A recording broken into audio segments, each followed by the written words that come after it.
In this video, I'm going to show you how to manage your 404 errors, which can negatively impact your SEO. Also, I'll walk through some real life examples showing you how to mitigate your 404 errors. What are 404 errors? So what are 404 errors? A 404 error means that the page you're trying to visit doesn't exist on the website server. It's a standard HTTP status code. So this can happen when the page was deleted and also if a URL was typed incorrectly. In addition, if a link was broken or updated. It's not a server issue, it simply means the page cannot be found. Common 404 SEO issues. So here are the common 404 SEO issues. So number one, wasted crawl budget. Googlebot may spend time crawling broken pages instead of your most important ones. Also, loss of link equity. If external websites are linking to your 404 page, that link value is wasted unless redirected. And negative quality signals. Lots of broken pages can signal a poor maintained site, which may hurt your rankings over time. And finally, with these issues, it can cause user experience issues, which can frustrate the user. Broken links create dead ends, causing the users to leave the site. And also it can damage credibility. So too many 404 pages can make your site look unprofessional or outdated. How to fix 404 issues. So there's 3 ways you can fix a 404 issue. Number one, you can keep it as a 404. So if the page was removed and it has no direct replacement, you might want to keep that, especially if it's one-time piece of content like an event and you're looking to update this later on. So if you don't want search engines to eventually drop the page from the index, but you want to keep it and maybe update it later, that's fine. 404 are okay if they're intentional and not excessive, because Google understands that some pages naturally disappear. But if the page is completely gone, you want to add a 410 to it, so it adds a 410 status code, so you let Google know that this page has been removed, and that is much quicker to drop it from the index instead of using a 404. So 410 signal a page that is gone and it won't be back. Google will remove this quicker. Another way you can manage a 404 is to redirect this to another page using a 301 redirects. So this is relevant, especially if a URL has changed, for example, from a site migration or a content restructure, and you want to preserve link equity and keep that user experience. Real life examples. So first off, I'm going to show you how to find your 404 errors. And if you go into your Google Search Console, you'll be able to see this tab here, pages, and then you'll be able to see not found 404. So these are the errors on your website that need to be fixed. So for example, I've got 3 on my website. I've got PPC services, SEO services, and the terms page. And what I'm going to do is I'm going to fix these. So I'm going to make sure that these will then redirect to my actual working PPC services page and also to my SEO services page. So we'll jump on to WordPress now and I'll show you how to do this.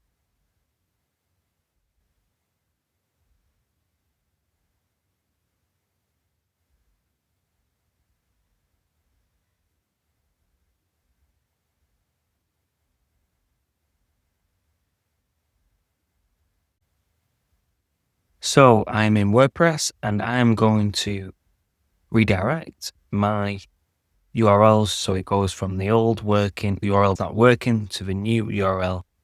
So when people click on that page, or if they accidentally find that page in the search index, they'll be redirected to the working page. So if you haven't installed a redirection plugin before, the best thing to do is to go to plugins in WordPress. Once it loads, it's a bit slow, the internet today.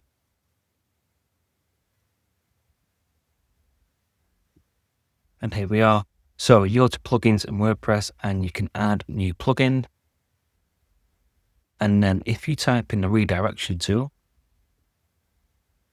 or redirection, this will come up. So it is compatible with my WordPress. It has been installed already. I do need to update that plugin, but I won't update it because I will get my web developer to back up all my website and then update all the plugins. So the best thing to do if you're unsure about the plugin, whether you should install it or not, the best thing to do is make sure it's compatible first with your WordPress. And this usually means that it will work. But if you're still unsure, ask a web developer and they will be able to back up your website first before you start to install some plugins. But let's go back to the redirection theme and let's go to tools. Redirection ends up in tools once you install that plugin and you want to add new URL. So as I said before, my PPC-services page isn't working. It's a 404 redirect users to the page that is working. So I've entered in the source URL and I want to target the correct URL where I want users to go to. And this will be the 301 redirect. So we have got a PPC services page there. And I want to then target this page. So you can see that the reason why it's broken because there's a dash, and then this page which is working, there isn't a dash. So any kind of differences in URL would usually break that web page. So add redirects, and I'll do one more, and it's the SEO services page. So let's do one more and we can test these. So that is the broken 404 URL which was in Google Search Console, and now I'll redirect people to the correct URL, which is the one without the dash. Add redirect. So let's check these redirects. There is a check button which you can use. So let's check this. So as you can see, it is working correctly. There is a 301 redirect and it goes to a 200 page, which is basically a working page. And also let's check the PPC services page. And again, it is working. But you can actually check these as well. So you can click on the SEO services page and it redirects it. So it works fine. I'm happy with that. Let's check this as well. I'm happy with that as well. Because what happens is you won't be able to see it on my screen, but it does take you to a new page and it shows you that it's working. So that's how you do 301 redirects. And now I'll show you how to do the 4010 status codes. So back in WordPress now. So this is the 301 redirection screen that I was previously on. So all you need to do is go back to plugins, add plugin, and then just add 410. Here we are. And the plugin that you are trying to find is this Ultimate 410 Gone status code. Now it is untested with my version of WordPress. However, I've used this before and I was happy to install it anyway. But if you have that, make sure you get a web developer if you're not confident that it will work. So let's go to this. I've installed it, and then you go to settings. This time it's under settings, where last time the 301 redirection tool was under tools. So settings, Ultimate 410. And here you go. You can add in a 410 status URL code.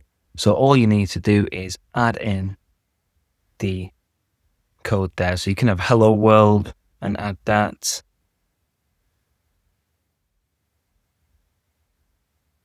So put it in there, press enter, and it's gone to a 410 status code. So if I open this up, you won't be able to see it.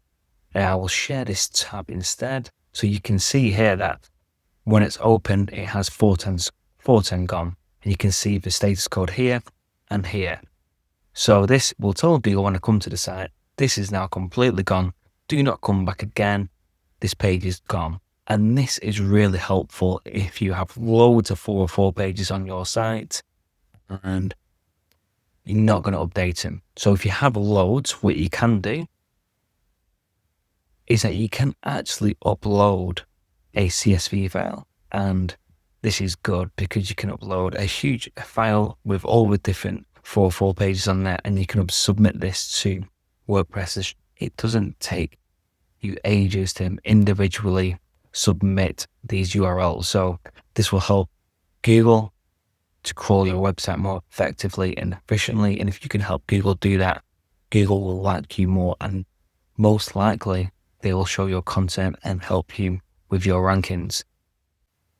So that's the end of the video. I've shown you how to set up 301 redirects and 410 codes to deal with 404 errors. And this is the best way to manage 404 errors. If you have a lot on your site, especially, you want to make sure that you reduce your 404 errors, because what essentially they'll do is waste crawl budget, and you want Google to come to the site and you want to manage Google's time effectively and efficiently. And this is how you do this, by adding 301s or 410s. So thank you. This is the end of the video. If you can give this video a like and subscribe to my channel, I'll be creating more content around digital marketing, around SEO, around paid search, Google ads, that sort of thing. So if you're interested in that, please give me a like and subscribe to my channel, because I am a new YouTuber and I'm just trying to build up my channel. So any likes or subscriptions will be fantastic. Thank you.